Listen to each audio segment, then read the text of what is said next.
So I got up this morning and I got an email from a friend of mine, Wendy, who owns an epic yoga studio in Canada.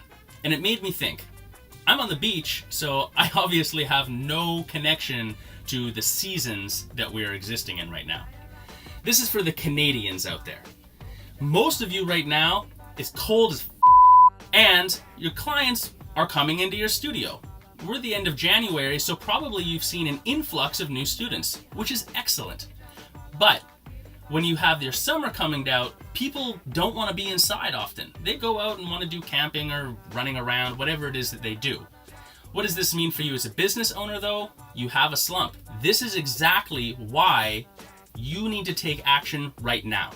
Now is when you get people into your studio and onto your recurring membership so that in the summer months, you try to keep them going. You don't have that huge dip in your cash flow.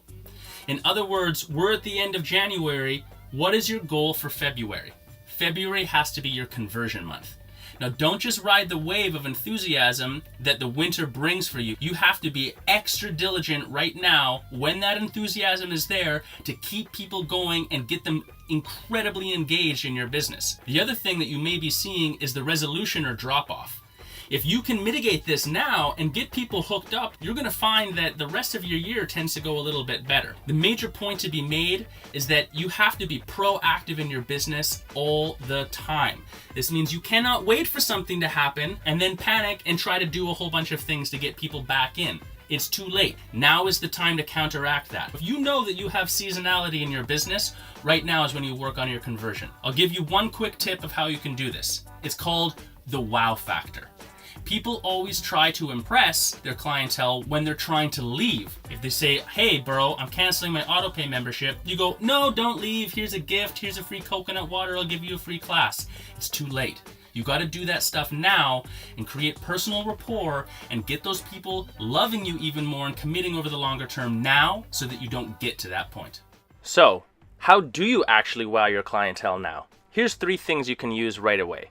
First off, continue education for your clients. Teach them about how to do your product properly so they get the benefits that you know they can get, and teach them about those benefits that they should be seeing and will be seeing with continued practice. Having something like miniature posture clinics on one posture or regular discussions about what your product does is a good idea. Make this exclusive for your members. Next, celebrate the success of your clients. Show them their results. Having something simple like a student of the month can be incredibly potent, but make sure that you're celebrating the success of the students based on the results that they are seeing, not necessarily on the practice frequency at which they have. That way you won't deter someone else who may not be practicing quite as much. And finally, make sure that you're planting the seed of long-term consistency of use for your product. On this one is one of the rare occasions I would recommend that you take the negative angle. Instead of saying, hey, you should try to keep going over the long term because it's so good for you, point out all of the things that your clientele should not be. For example, post on your blog, social media, or around your studio on how the people who utilize your product are not quitters, and they're also not resolutioners. The people who practice your product are people who commit and create for themselves a positive and healthy lifestyle.